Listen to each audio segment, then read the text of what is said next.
Hola amigos de KDFI, es un gusto saludarlos esta mañana de 18 de julio del 2024 con un tema interesante que no se ha tocado por algunas circunstancias, pero es un tema bastante relevante y más en estas últimas épocas en las cuales pues hemos estado inmersos en algunas situaciones de siniestros, huracanes, sismos, etcétera, etcétera. Bueno, este tema y es muy importante precisamente para pues combatir o prevenir estas situaciones, ¿no? Y adicionalmente, pues la cuestión altruista siempre pues es parte de la calidad humana del hombre. Y bueno, este tema de las donatarias autorizadas pues es muy importante.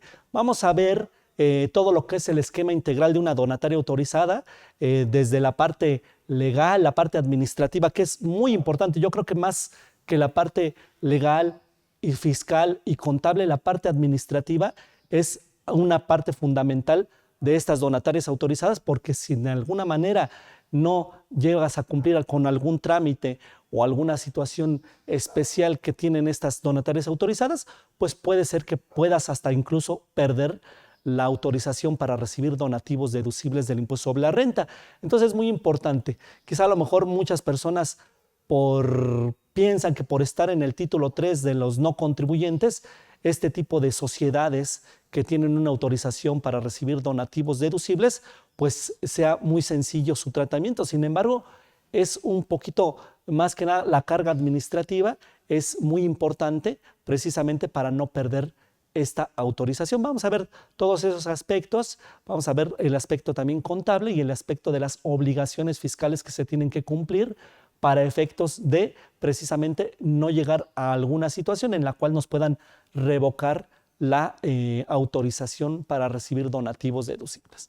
Pero vamos a empezar siempre mencionando a un personaje célebre, algún personaje de la historia de nuestra humanidad. Y bueno, en este caso, hablando precisamente de cuestiones filantrópicas, pues uno de los grandes filántropos que han existido en nuestra historia, pues es este gran millonario que es Andrew Carnegie, el cual es uno de los precursores precisamente de la filantropía. Recordemos que ahora muchos millonarios pues no saben qué hacer con su dinero y lo que hacen precisamente es crear fundaciones, asociaciones, con el fin obviamente de ayudar a personas que lo necesitan. Y uno de los precursores precisamente hablando de personas que son multimillonarias o millonarios, pues es este personaje Andrew Carnegie. Y Andrew Carnegie, ¿qué nos decía? Nos decía que la riqueza acumulada debe ser utilizada para el bienestar de la sociedad. El deber del hombre rico es distribuir su riqueza de una manera que beneficie a la comunidad. Como les mencionaba, este personaje fue uno de los hombres más ricos a principios del siglo pasado, junto con John D. Rockefeller. Ellos eran de los hombres más ricos del mundo, y Andrew Carnegie es uno de los grandes precursores. Es más, sin él no existiría la ciudad de Nueva York como lo conocemos, ni tampoco lo que es el Canal de Panamá, porque él, dentro de sus corporativos, lo que ahora podemos conocer como grandes grupos corporativos, él, dentro de sus principales actividades, era la venta del acero, y sin el acero que él vendía, quizá a lo mejor no conoceríamos o no tendríamos los rascacielos que existen en Nueva York y tampoco tendríamos el Canal de Panamá. Gracias al acero que él y sus empresas extraían y producían y transformaban, pues es como se desarrolla la ciudad de Nueva York y es como también se desarrolla el proyecto del Canal de Panamá, gracias a precisamente a una de sus empresas que se dedicaba a la extracción y venta de acero. Entonces, al momento en que él se convierte en uno de los hombres más ricos del mundo, junto con John D. Rockefeller, que se dedicaba precisamente a lo que conocemos como la refinería de hidrocarburos, pues ellos, o en especial este personaje, Andrew Carnegie, pues se convierte en un gran filántropo y dedica parte de su fortuna a hacer obras de beneficencia. Entonces, ahora que estamos tocando el tema de donatarias autorizadas, es muy indicado pues hablar precisamente de este personaje. Dentro de las anécdotas que podríamos mencionar de este personaje, y para que vean que también los ricos tienen un gran sentido del humor, pues siempre había una gran competencia con John D. Rockefeller, de quién era el hombre más rico del mundo. Y de hecho se cuenta que, por ejemplo, en las Navidades, ellos se mandaban regalos de Navidad, tanto Andrew Carnegie a John D. Rockefeller como John D. Rockefeller a Andrew Carnegie, se mandaban regalos de Navidad. Andrew Carnegie le regalaba a John D. Rockefeller el vino más caro del mundo, pero esto sabiendo que John D. Rockefeller era abstemio y no bebía ninguna sola gota de alcohol. Entonces Andrew Carnegie le mandaba cada Navidad a John D. Rockefeller el vino más caro del mundo, sabiendo que John D. Rockefeller era abstemio y no tomaba ni una sola gota de alcohol. Y John D. Rockefeller le regalaba en las Navidades a Andrew Carnegie siempre un chaleco de cartón. Con esto, John D. Rockefeller le quería decir a Andrew Carnegie o recordar su pasado pobre, ¿no? Porque Andrew Carnegie era o fue un personaje en que en sus inicios, pues su familia era muy pobre, y John D. Rockefeller, en respuesta al regalo de Navidad que él le mandaba, John D. Rockefeller le mandaba a Andrew Carnegie un chaleco de cartón para recordarle las épocas de pobreza que él vivió en su infancia. Entonces, bueno, esa es una de las anécdotas que podríamos contar de estos millonarios. Y bueno, al final de cuentas, les digo, Andrew Carnegie, hasta la actualidad, todavía algunas de sus fundaciones siguen apoyando o siguen haciendo obras de filantropía. Y bueno, en la actualidad también podemos conocer grandes personajes millonarios como Elon Musk, Bill Gates, que se dedican prácticamente a lo que son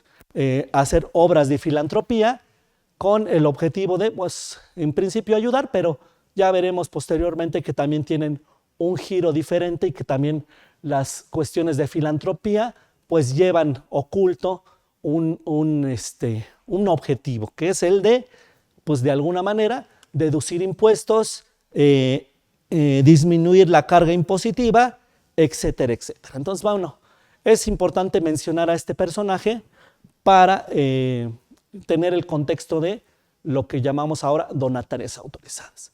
Pero ¿cómo nace la beneficencia? Precisamente después de que nuestro país, bueno, adoptamos esta parte de la beneficencia, pero ¿cómo nace la beneficencia? Bueno, el 5 de septiembre de cada año se celebra precisamente el Día Mundial de la Beneficencia, y precisamente se elige este 5 de septiembre como Día Internacional de la Beneficencia en honor a la Madre Teresa de Calcuta, que muchos conocen como una persona la cual dedicó su tiempo y su obra a la beneficencia de las personas más pobres en su país natal, que es la India. Entonces, la Madre Teresa de Calcuta precisamente muere un 5 de septiembre de 1997, y precisamente la ONU, en honor a la gran obra o a la obra que hace la Madre Teresa de Calcuta, pues instituye el 5 de septiembre como el Día Internacional de la Beneficencia. Entonces ahí, como cada 5 de septiembre pues, se celebra el Día Internacional de la Beneficencia en honor a la Madre Teresa de Calcuta. Pero aquí en México tenemos una historia mucho más antigua de la beneficencia. ¿Cómo nace la beneficencia como tal, ya como una institución? Bueno, en México es creado una institución que por el presidente Benito Juárez García, que es precisamente en las leyes de reforma que él instituye. Dentro de esas leyes de reforma estaba una ley que se denominaba la Ley de Desamortización de los Bienes Eclesiásticos en 1856, y en ella también existe un decreto de secularización de hospitales y establecimientos de la beneficencia pública, que es publicada en 1861. Entonces, en nuestro país, desde 1861, con las leyes de reforma, pues se empiezan a dar indicios de la beneficencia como tal ya institucional en México. Y bueno, hasta nuestros días, pues seguimos todavía teniendo este tipo de legislaciones que regulan precisamente esta cuestión de la beneficencia pública. Pero entonces aquí en México ya llevamos un buen rato pensando en la beneficencia pública. Y bueno, pero ¿qué ha pasado con esta cuestión de la beneficencia que ya vimos que data desde 1861 aquí en nuestro país? Desgraciadamente aquí en nuestro país se ha desvirtuado esta parte de la beneficencia y se ha visto más como una cuestión para una evasión fiscal. Como les mencionaba, también en aquellos principios del siglo pasado, con lo que es Andrew Carnegie, John D. Rockefeller, incluso JP Morgan, pues todos estos grandes millonarios pues utilizaban estas cuestiones filantrópicas con un objetivo, el cual era pues obviamente ayudar a las personas, pero también era la de disminuir la carga impositiva y con ello pues obviamente no pagar tanto impuesto sobre la renta o impuesto a la renta. Y entonces aquí en México también se ha desvirtuado esta parte de la beneficencia. En los últimos años pues se observaban precisamente algunas cuestiones de beneficencia, algunas organizaciones que más que ayudar o más que estar creadas para la ayuda o la beneficencia, se utilizaban meramente como una estrategia fiscal para pagar menos contribuciones o en el mayor de los casos no pagarlas, e incluso se utilizan precisamente para el lavado de dinero. Entonces, en los últimos años hemos observado que este tipo de situaciones en las cuales son organizaciones, asociaciones que se dedican a la beneficencia, pues se ha desvirtuado precisamente este objetivo y se ha manejado más ya un objetivo meramente fiscal e incluso de lavado de dinero, obviamente pues con el objetivo de ayudar a la delincuencia. Es por eso que aquí en México y en otros países a nivel mundial pues se ha endurecido esta parte de las asociaciones de beneficencia y han tenido que hacer regulaciones mucho más estrictas precisamente para poder quitarle este objetivo de evasión fiscal, lavado de dinero, etcétera, etcétera, y volver al objetivo real, que es la beneficencia por las cuales fueron creadas este tipo de sociedades. Entonces aquí en México se han endurecido algunas regulaciones para que precisamente se evite esta parte de la evasión fiscal y el lavado de dinero. Es por eso que les mencionaba que ahora en nuestra actualidad, pues el hecho de tener una donataria autorizada o ser una donataria autorizada sí requiere mucho cuidado en el manejo administrativo y bueno, en el manejo fiscal, en el manejo contable y en el manejo corporativo y legal, precisamente para que al final de cuentas no nos quiten esa autorización para recibir donativos deducibles, porque como les mencionaba, en las últimas décadas este objetivo de beneficencia se había desvirtuado y se utilizaban para la evasión fiscal o el lavado de dinero. Y bueno, se han hecho estudios estadísticos por los cuales cuáles son las principales barreras por las cuales los mexicanos no hacen donaciones. Realmente nosotros como mexicanos no estamos acostumbrados o no tenemos la cultura de hacer donaciones y bueno, se han hecho estudios estadísticos por los cuales pues nos han mencionado por cuáles son las barreras por las cuales los mexicanos no hacen donaciones. En primer lugar, pues estamos que tradicionalmente los mexicanos no tenemos esa cultura de hacer las donaciones, como les mencionamos, no tenemos esa cultura y creo que aquí en México y en algunos otros países latinoamericanos, pues no se tiene esa cultura de la donación. Otro de los factores importantes, pues es el límite a las deducciones fiscales para las donaciones. Recordemos que precisamente derivado del abuso que se tenían con las donaciones y con estas estrategias fiscales que se desarrollaban con el objetivo de disminuir la carga fiscal de algunas personas que donaban a estas instituciones, pues se reduce el límite o se pone un límite para los donativos otorgados. Entonces también esa es una de las causas por las cuales también los mexicanos no donan precisamente por la deducción o el límite en la deducción fiscal de las donaciones.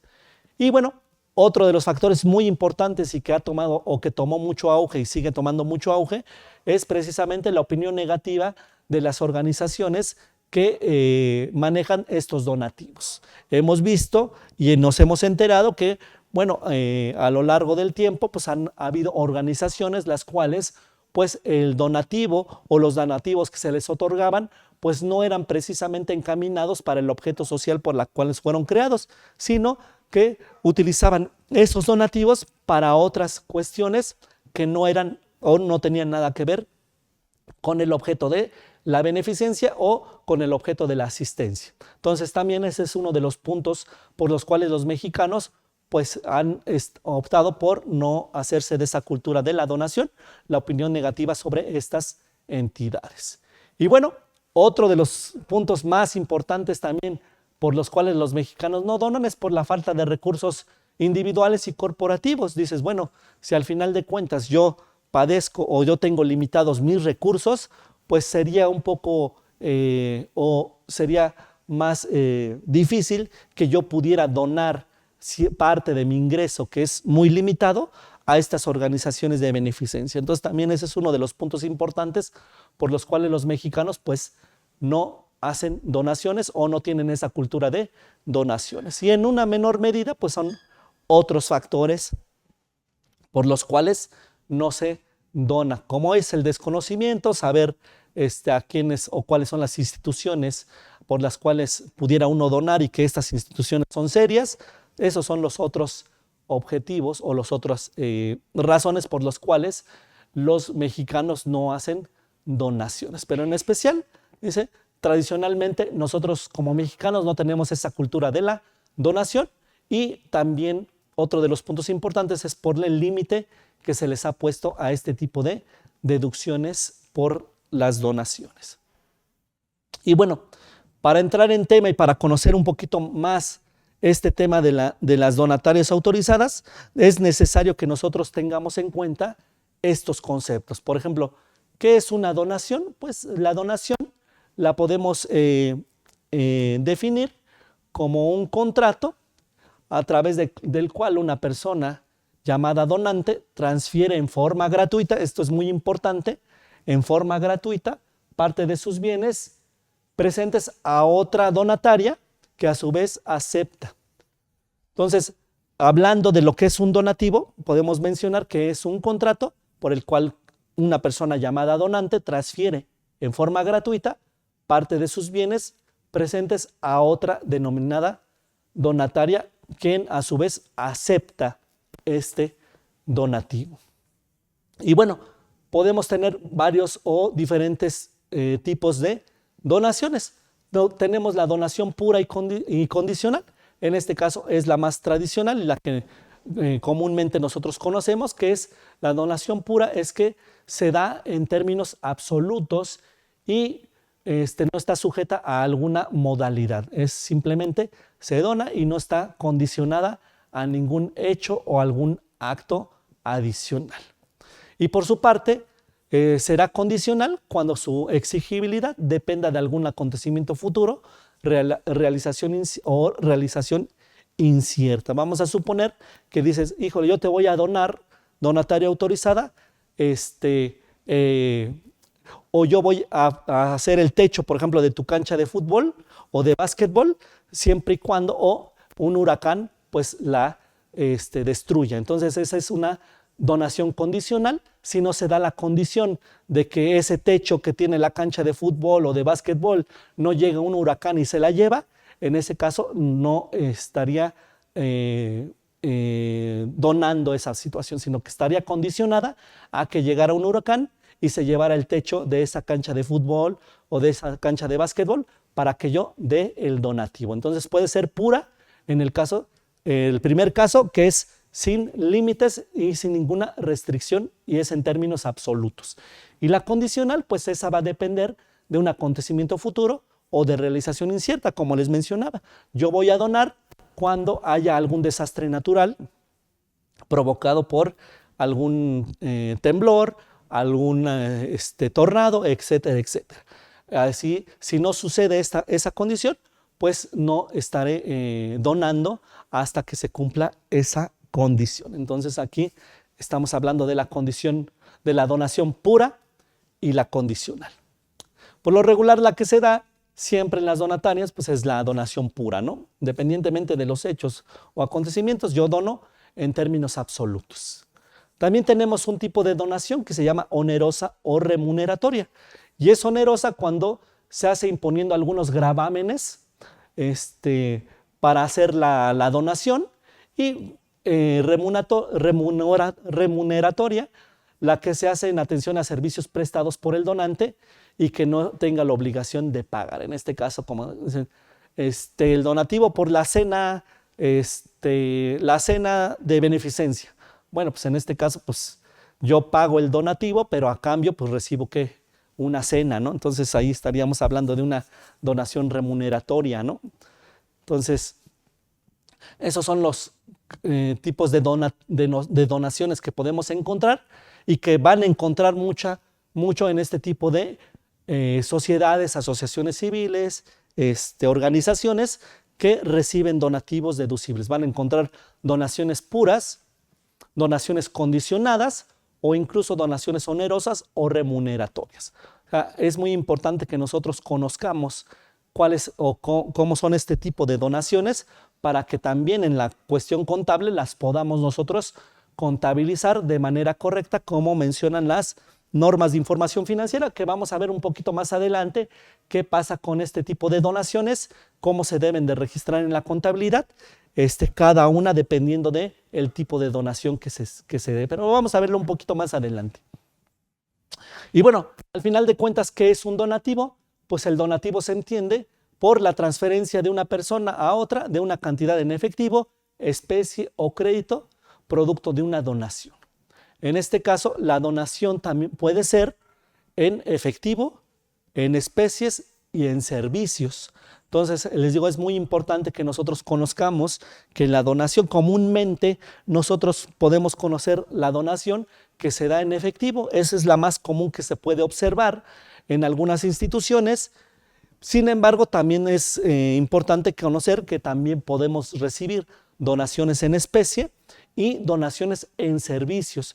Y esto es muy importante, les digo también, porque dependiendo del tipo de donación que nosotros tengamos, ya sea en efectivo, en especie o en servicios, va a ser también el tratamiento contable que le tengamos que dar a cada una de estas donaciones y que están marcadas precisamente en la norma de información financiera E2, que vamos a ver más adelante cómo debe de ser el tratamiento contable de estas donaciones, si es en efectivo, si es en especie o si es en servicios. Pero es muy importante que tengan estos aspectos para poder pasar ya a la cuestión contable que vamos a ver más adelante.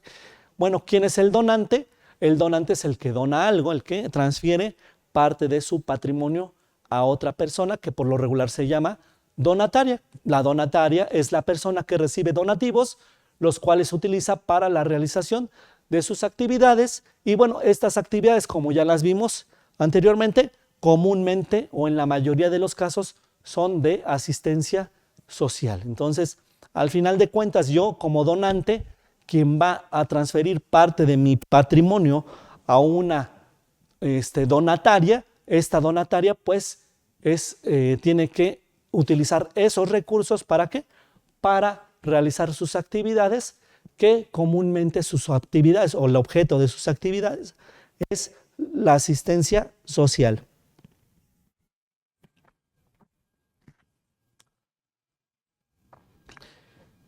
Y bueno, vamos a ver qué es, ya vimos qué es un donante, qué es una donataria. Sin embargo, ¿qué es una donataria autorizada? Es muy importante ver este punto porque es también relevante distinguir entre una donataria y una donataria autorizada. ¿Qué pasa con las donatarias autorizadas? Bueno, es una persona con fines no lucrativos que obtiene una autorización por parte del Servicio de Administración Tributaria para que esos donativos que le otorguen los donantes sean para ellos deducibles del impuesto sobre la renta. Entonces es muy importante, como les veíamos al principio en los antecedentes, que muchas de estas organizaciones o parte de lo que es la cultura de la donación es ¿por qué? Porque el donante no nada más va a cumplir con la cuestión de beneficencia o asistencia social, sino que va a tener otro beneficio que es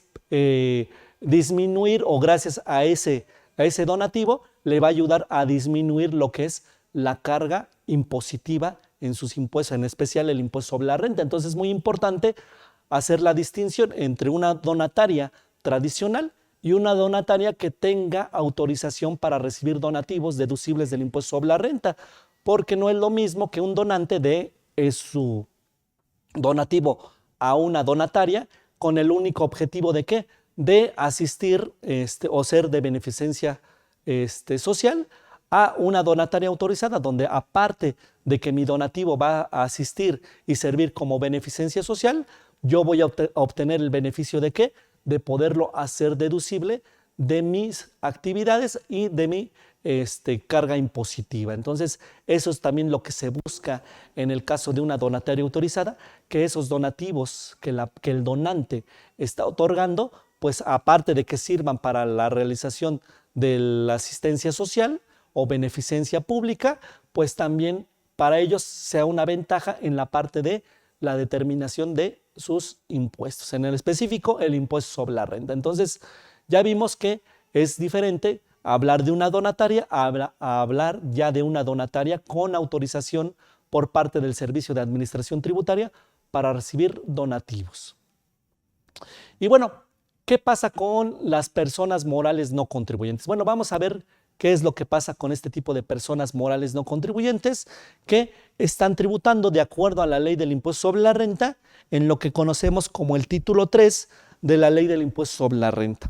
Es aquí donde están prácticamente todas aquellas organizaciones de carácter asistencial, de beneficencia, que puede ser asociaciones civiles, sociedades civiles, fideicomisos, algunas otras organizaciones con fines no lucrativos, están aquí precisamente en este título 3 de la ley del impuesto sobre la renta. ¿Qué nos menciona la ley del impuesto sobre la renta? Bueno, su artículo 1 nos menciona que estarán obligados al impuesto, en términos generales, las personas físicas y morales residentes en México. Entonces, en principio, pues es lo que nos marca la ley del impuesto sobre la renta, que las personas físicas y morales estarían sujetas al impuesto sobre la renta.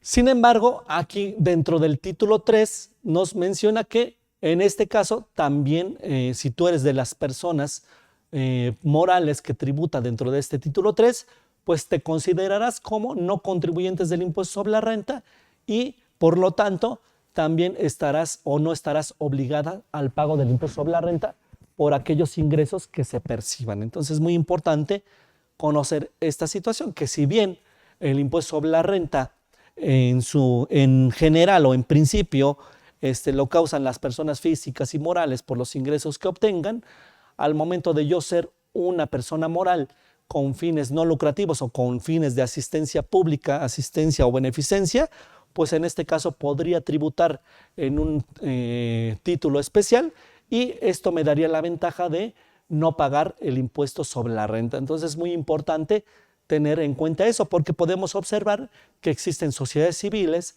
asociaciones civiles que están tributando en el título 2 como si fueran personas con fines lucrativos o personas que se dedican a la especulación mercantil y que a través de esas actividades pues obtienen una ganancia o una utilidad o algún rendimiento.